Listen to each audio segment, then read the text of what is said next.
ಮಹಾದೇವಿ ಅಮ್ಮ ಶ್ರೀ ಚಕ್ರವಾಸಿನಿ ಮಹಾದೇವಿ ಅಮ್ಮ ಶ್ರೀ ಸಿಂಹವಾಹಿನಿ.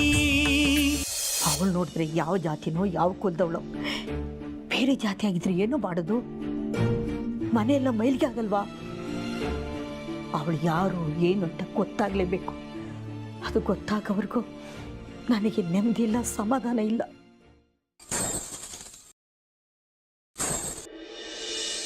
ಧೀರನನ ಧೀರನನ ಧೀರನನ ಧೀರನನ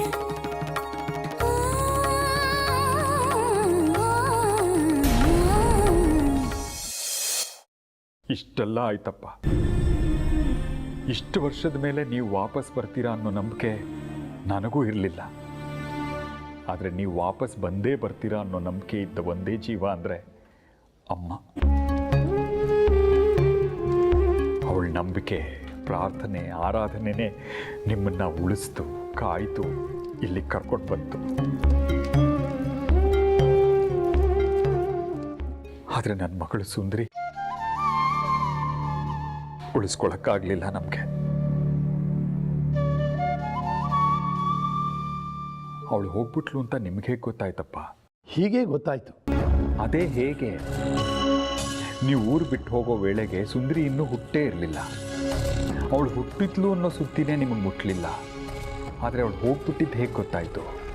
ಶೇಖರಿ, ಇಷ್ಟು ವರ್ಷ ಅಮ್ಮನವರ ಆರಾಧನೆ ಉಪಾಸನೆ ಮಾಡಿದ್ದೀನಿ. ಕನಿಷ್ಠ ಇಷ್ಟು ಸಿದ್ಧಿ ಕರುಣಿಸೋಲ್ವೇ ಯಾಕೆ? ಆ ತಾಯಿನೇ ಸೂಕ್ಷ್ಮವಾಗಿ ಪ್ರೇರೇಪಣೆ ಮಾಡಿ ತಿಳಿಸುತ್ತೆ. ಹಾಗಂತ ನಾನು ಎಲ್ಲ ತಿಳಿದಿರೋ ಬ್ರಹ್ಮಜ್ಞಾನಿ ಏನಲ್ಲ. ಆದರೂ ನನಗೇನೇನು ತಿಳಿಬೇಕು ಅಂತ ಅವಳು ಪ್ರೇರೇಪಣೆ ಆಗುತ್ತೋ ಅದೆಲ್ಲ ನನಗೆ ತಿಳಿಯುತ್ತೆ.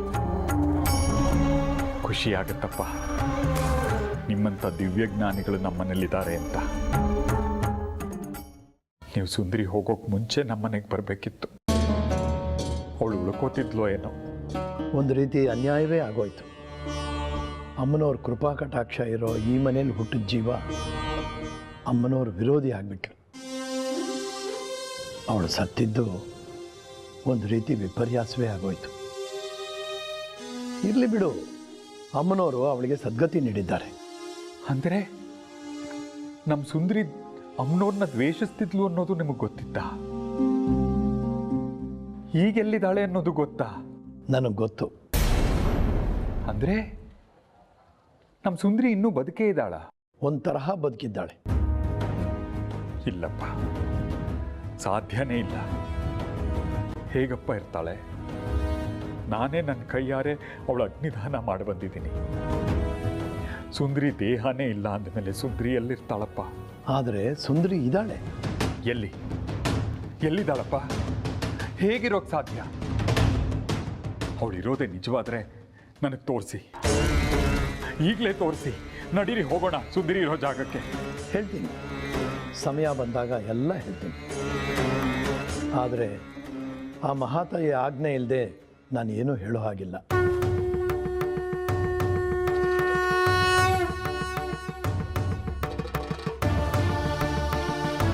ಆದರೆ ಮತ್ತೆ ಸುಂದರಿ ನಿನಗೆ ಸಿಗ್ತಾ? ಹೇಗಪ್ಪ? ಹೇಗೆ ಹೇಳಿಪ್ಪ? ಎಲ್ಲ ಗೊಂದಲಮಯವಾಗಿದೆ. ಸುಟ್ಟು ಹೋದ ದೇಹಕ್ಕೆ ಜೀವ ಹೇಗೆ ಬರುತ್ತೆ? ದೇಹವೇ ಇಲ್ಲದ ಮೇಲೆ ಜೀವ ಎಲ್ಲಿರುತ್ತೆ?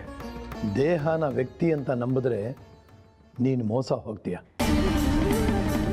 ಎಚ್ಚರವಾಗಿರು, ನಿನ್ನ ಮಗಳು ನಿನಗೆ ಸಿಗ್ತಾಳೆ.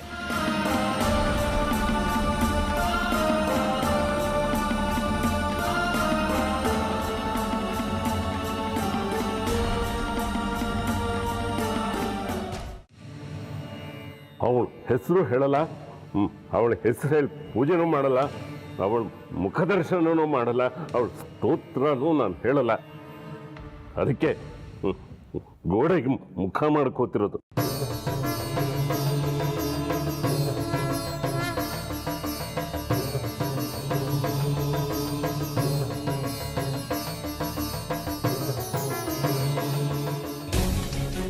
ಪಂಚಾಕ್ಷರಿ,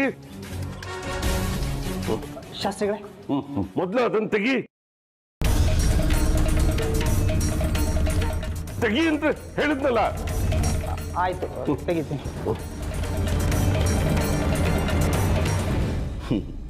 ಗೋಡೆ ಮೇಲಿರೋ ಅಮ್ಮನವ್ರ ಚಿತ್ರಪಟನ ತೆಗ್ಸಿ ಹಾಕ್ಬೋದು, ಆದರೆ ಮನಸ್ಸಿನಲ್ಲಿರೋ ಆ ತಾಯಿ ಚಿತ್ರಪಟನ ತೆಗ್ಸಿ ಹಾಕೋಕ್ಕೆ ಸಾಧ್ಯವೇನ್ರಿ?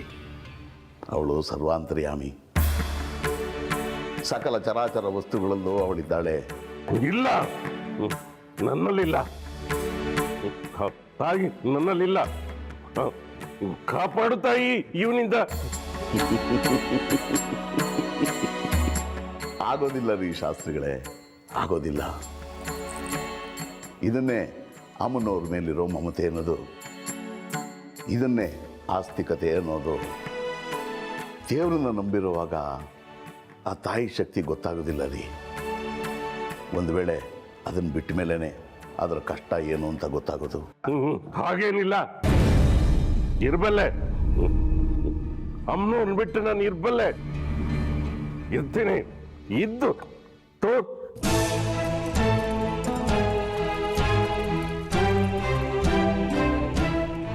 ನೀವು ಬಿಡ್ತೀನಿ ಅಂದರು ಅವಳು ನಿಮ್ಮನ್ನು ಬಿಡೋದಿಲ್ಲ ರೀ.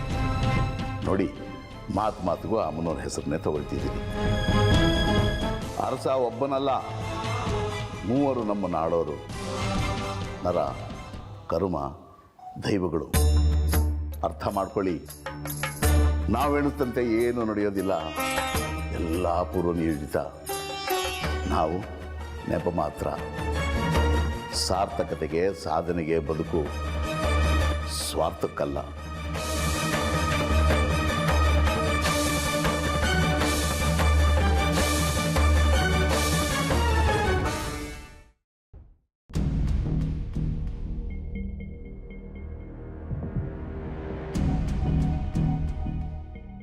ಏ ಹುಡುಗಿ,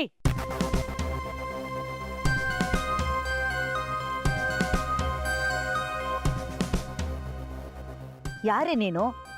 ನೀನು ಹೀಗೆ ಬಟ್ಟೆ ಅರವಾಕೋದನ್ನ ನೋಡಿದ್ರೆ ನೀನು ಅಗಸರವಳನ್ನ ಕಾಣ್ತೀಯ. ನೀನು ಅವಳೇನಾ? ಬಟ್ಟೆ ಒಗೆಯೋರೆಲ್ಲ ಅಗಸ್ರು ಅಂತಾದ್ರೆ ನೀವು ಅಗಸ್ರೇನೆ. ನೀವು ಬಟ್ಟೆ ಒಕ್ಕೊಳ್ಳೋದಿಲ್ವಾ? ಇವ್ರು ಎಲ್ಲಿ ಸಿಕ್ಕಿದ್ರು ನಿಂಗೆ? ಯಾರು? ಇವರೇ ನಮ್ಮ ಮನೆಯವರು. ನಿಮ್ಮ ಮನೆಯವರು ಅಂದ್ರೆ ನಿಮ್ಮ ಗಂಡನ ಅವರು?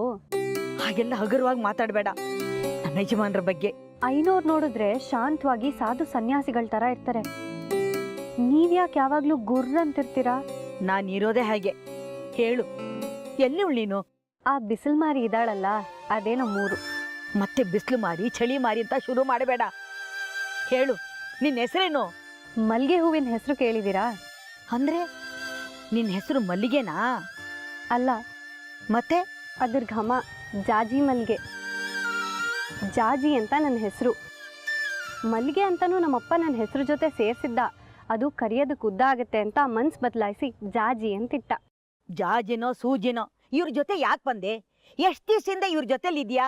ಹುಟ್ಟಾಗಿನಿಂದನೂ ಇವ್ರ ಜೊತೆನೇ ಇದೆಯಾ? ಅವ್ರು ಯಾರೋ ನಾನು ಯಾರೋ ನಮ್ಮ ಊರಿಗೆ ಬಂದಿದ್ರು. ಅದೇನೋ ಕೆಲಸ ಇದೆ ಬಾ ಅಂದ್ರು, ನಾ ಬಂದೆ. ಅವ್ರು ಕರೆದ್ರು ಅಂತ ನೀ ಬಂದ್ಬಿಡೋದಾ? ನಾಳೆ ಇನ್ಯಾರ ಕರೀತಾರೆ, ಹೋಗ್ಬಿಡ್ತೀಯಾ? ಯಾರ್ಯಾರೋ ಕರೆದ್ರೆ ನಾನು ಯಾಕೆ ಹೋಗ್ಲಿ? ಯಾರು ಒಳ್ಳೆಯವರು ಯಾರು ಕೆಟ್ಟವರು ಅಂತ ನನಗೂ ಗೊತ್ತಾಗತ್ತೆ. ಹಾಗೆಲ್ಲ ಕರೆದವ್ರ ಹಿಂದೆ ಹೋಗಲ್ಲ ನಾನು. ಜಾಜಿ ಅಂತ ಹೆಸರಿಟ್ಟಿದ್ದಾನಲ್ಲ ನಿಮ್ಮಪ್ಪ, ಅವನ ಹೆಸರೇನು? ಈರ. ಏನು? ಈರಪ್ಪ ಅಂತ ನಮ್ಮಪ್ಪನ ಹೆಸರು. ಈರಪ್ಪ ಏನ್ ಮಾಡ್ತಾನೆ ಕೆಲಸ? ತಮಟೆ. ಏನದು ತಮಟೆ? ನಮ್ಮಪ್ಪ ತಮಟೆ ಬಾರಿಸ್ತಾನೆ. ಯಾಕೆ? ಯಾಕೆ ಅಂದ್ರೆ ಅದೇ ಅವನ ಕೆಲಸ, ಅದಕ್ಕೆ. ತಮಟೆ ಬಾರಿಸೋದು ಒಂದು ಕೆಲಸನಾ? ನಿಮ್ಮೂರ್ನವ್ರಿಗೆ ಬೇರೆ ಕೆಲಸನೇ ಅಲ್ವಾ ದಿನ ನಿಮ್ಮಪ್ಪ ತಮಟೆ ಬಾರಿಸೋದನ್ನ ಕೇಳ್ಕೊಂಡು ನಿಂತಿರೋದಕ್ಕೆ? ದಿನ ಬಾರಿಸಲ್ಲ, ಯಾರಾದ್ರೂ ಸತ್ರೆ ಮಾತ್ರ ಬಾರಿಸ್ತಾನೆ. ಸತ್ತೋರ್ ಮನೆ ಮುಂದೆ ತಮಟೆ ಬಾರಿಸೋರ್ ಮಗಳೇನೆ ನೀನು? ಯಾಕೆ ಹಂಗೆ ಬಾಯ್ ಬಿಡ್ತೀರಾ? ತಮಟೆ ಬಾರಿಸೋರ್ಗೆ ಮಕ್ಕಳಿರ್ಬಾರ್ದಾ? ಹೋಯ್ತು, ಎಲ್ಲ ಹಾಳಾಗೋಯ್ತು, ಎಲ್ಲ ಸರ್ವನಾಶ ಆಗೋಯ್ತು.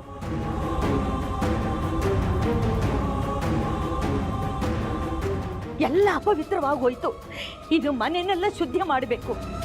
ಸತ್ತವ್ರ ಮನೆಯಲ್ಲಿ ತಮಟೆ ಬಾರಿಸ್ಕೊಂಡು ಜೀವನ ಮಾಡುವಂತ ಜನ ಇವರು.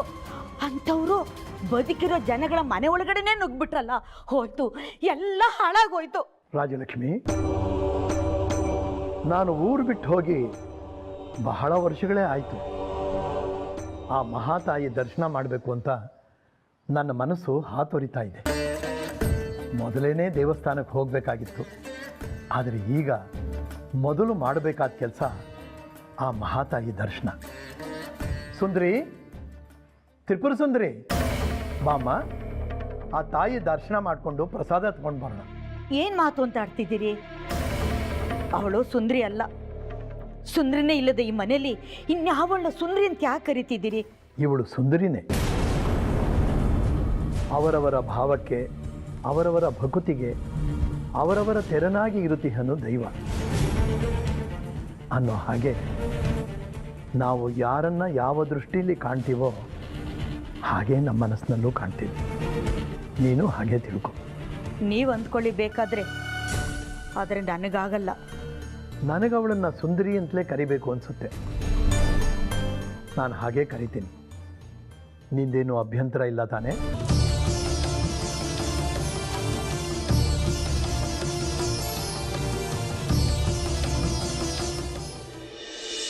ಯಾವ ಜನ್ಮದ ಶತ್ರುಗಳು ನೀವು?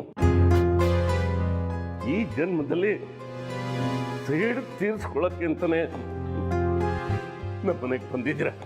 ಯಾವಾಗಲೂ ಸನ್ಮಾರ್ಗದಲ್ಲಿ ನಡೆಸೋನೇ ಗುರು. ನಾನು ನಿಮ್ಮ ಶಿಷ್ಯನಾಗೋಕೆ ತಯಾರಾಗಿಲ್ಲ. ನನಗೆ ಗುರು ಆಗುವ ಯೋಗ್ಯತೆ ನಿಮಗಿಲ್ಲ. ಕೈ ಕಾಲು ಬಾಯಿ ತಿರ್ಚಿದ ಮೇಲೂ ಬುದ್ಧಿ ಬರಲಿಲ್ವಲ್ಲ? ಬುದ್ಧಿ ಬಂದಿದೆ. ನಾನು ಹೋಗ್ತಾ ಇರೋ ದಾರಿ ಸರಿಯಾಗಿದೆ, ಆದರೆ ನೀವೇ ದಾರಿ ತಪ್ಪಿಸ್ತಾ ಇದ್ದೀರ. ನೀವು ತುಳಿತಿರೋ ದಾರಿ ಸರಿ ಇಲ್ಲ, ತಪ್ಪು ದಾರಿ ಕಣೋ ಮೂರ್ಖ ಅಂತ ಹೇಳ್ತಿದ್ದೀನಿ. ನಿಮ್ಮ ಮಾತು ಕೇಳೋ ವಿವೇಚನೆ ಆಗಲಿ, ಸಂಯಮನೆ ಆಗಲಿ ನನಗಿಲ್ಲ. ನನ್ನ ಮಹತ್ವಾಕಾಂಕ್ಷೆ ಶ್ರೀಚಕ್ರದ ಸಿದ್ಧಿ.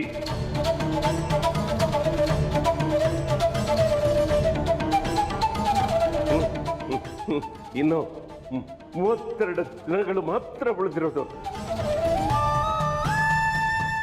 ಈಗ ಅದು ಕೈ ತಪ್ಪು ಹೋದ್ರೆ ಇನ್ನು 21 ವರ್ಷ ಕಾಯಬೇಕು. ಮುಕ್ತಿ ಮಾರ್ಗದ ಕಡೆ ಗಮನ ಕೊಡಿ. ಈ ಚಕ್ರಾಧಿಪತ್ಯದ ದುರಾಸೆ ಯಾಕೆ? ಜನ್ಮ ಮುಕ್ತಿ ಪಡಿಬೇಕು, ಅದು ಶಾಶ್ವತ.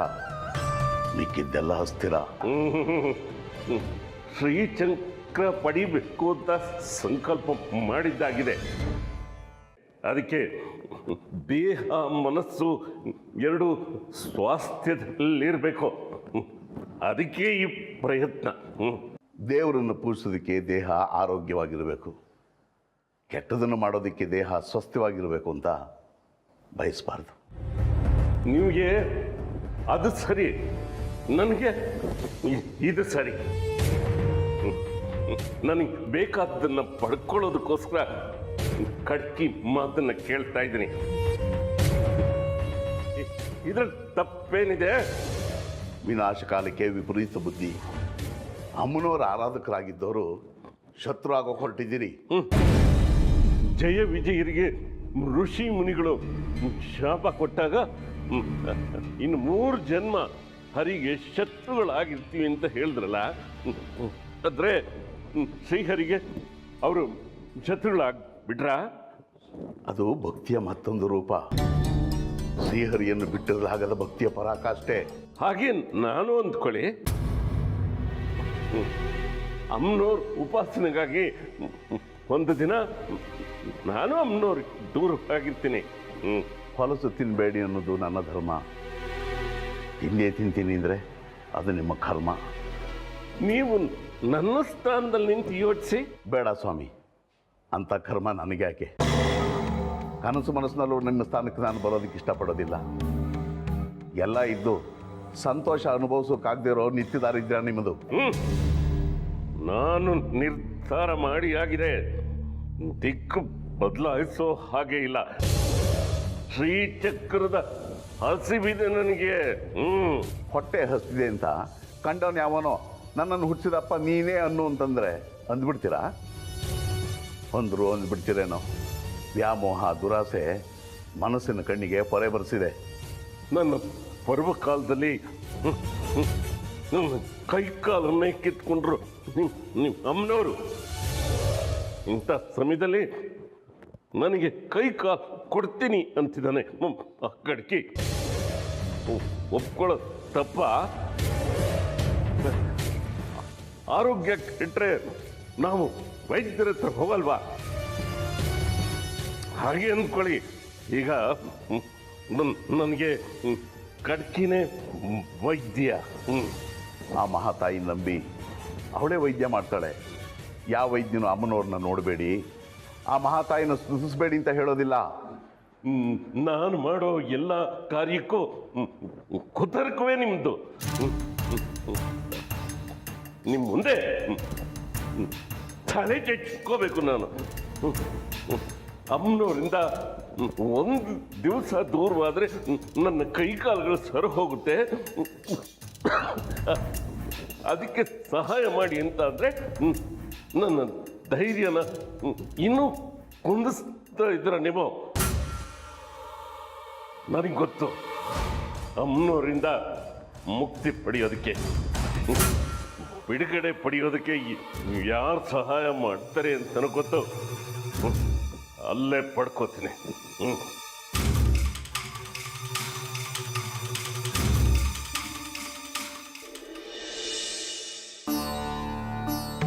ಐನೋರೆ, ನನ್ನನ್ನು ಯಾಕೆ ದೇವಸ್ಥಾನಕ್ಕೆ ಕರ್ಕೊಂಡು ಹೊರಟಿದ್ದೀರಿ?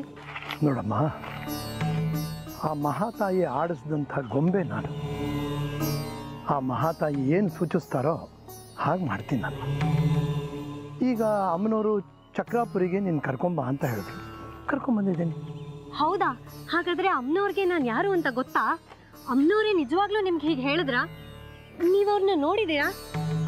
ಹೇಗಿದ್ದಾರೆ ಹೇಳಿ ಮತ್ತೆ. ಅದು ಹಾಗಲ್ಲ.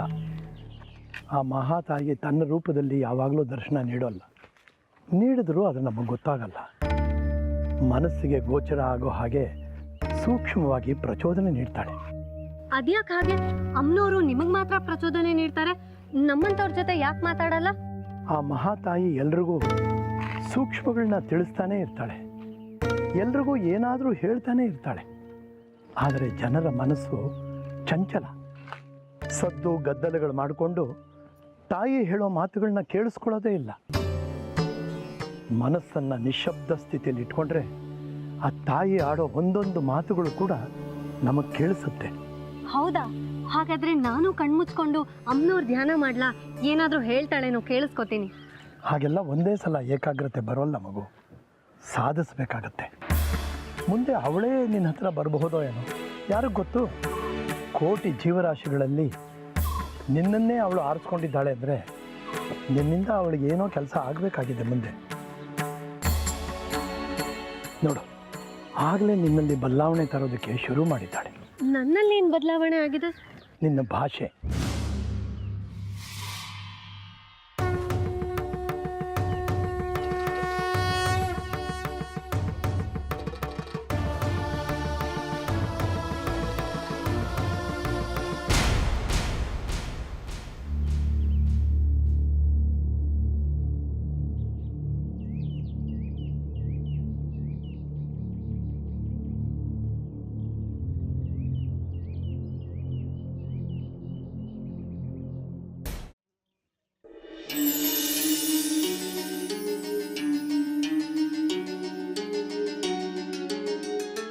ಯಾರು ನೀವು?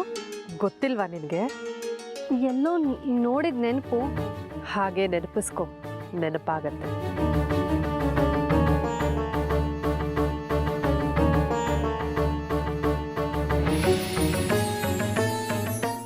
ನೀವ್ಯಾರು ಅಂತ ನೆನಪಾಗ್ತಿಲ್ಲ. ಹೋಗ್ಲಿ ಬಿಡು, ಸಮಯ ಬಂದಾಗ ಎಲ್ಲ ನೆನಪಾಗತ್ತೆ. ಅಲ್ಲಿವರೆಗೂ ನೀನು ನಿನ್ನ ಕೆಲಸ ಮಾಡ್ತಾ ಹೋಗು. ನನ್ನ ಕೆಲಸನ? ಯಾವ್ದು ನನ್ನ ಕೆಲಸ? ತುಂಬ ಇದೆ, ಮುಂದೆ ಒಂದೊಂದಾಗೆ ಗೊತ್ತಾಗತ್ತೆ. ನಂಗೆ ಹೆಚ್ಚೇನು ಬರೋದಿಲ್ಲ, ಓದಿಲ್ಲ ನಾನು. ಏನೂ ಅನುಕೂಲವಿಲ್ಲದ ಊರಲ್ಲಿ ಇದ್ದೋಳು ನಾನು. ಅಲ್ಲಿ ಏನು ಮಾಡ್ತಿದ್ದೆ? ನಮ್ಮ ಊರಿನ ಬಿಸಿಲ್ಮಾರಿ ಗುಡಿ ಮುಂದೆ ಗುಡಿಸಿ ಸಾರಿಸಿ ರಂಗೋಲೆ ಹಾಕಿ ದೀಪ ಬೆಳಗ್ತಿದ್ದೆ. ಅಮ್ಮನವ್ರ ದೇವಸ್ಥಾನದಲ್ಲೂ ಅದೇ ಮಾಡು. ಅಮ್ಮನವ್ರ ದೇವಸ್ಥಾನದಲ್ಲ? ಯಾರು ಏನು ಅನ್ನಲ್ವಾ? ಅಮ್ಮನವ್ರ ಸೇವೆ ಮಾಡಿದ್ರೆ ಯಾರು ಏನಂತಾರೆ? ಇಷ್ಟಕ್ಕೂ ಯಾರಾದರೂ ಕೇಳಿದ್ರೆ ನಾನು ಹೇಳಿದೆ ಅಂತ ಹೇಳು. ನೀವು ಅಂದರೆ? ಮಹಾತಾಯಿ ಅಮ್ಮನವ್ರು ಹೇಳಿದ್ರು ಅಂತ ಹೇಳು. ಇದು ಆ ಮಹಾತಾಯಿ ನಿನಗೆ ಕೊಡ್ತಿರೋ ಮೊದಲನೇ ಕೆಲಸ. ಆಗಲಿ, ನೀವು ಹೇಳಿದ್ದನ್ನು ಮಾಡ್ತೀನಿ. ಮಹಾತಾಯಿ ಅಮ್ಮನವರು ಕೆಲವು ಕೆಲಸನ ಹೇಳಿ ಮಾಡಿಸ್ತಾರೆ, ಇನ್ನು ಕೆಲವು ಕೆಲಸ ಹೇಳ್ದೆ ಮಾಡಿಸ್ತಾರೆ.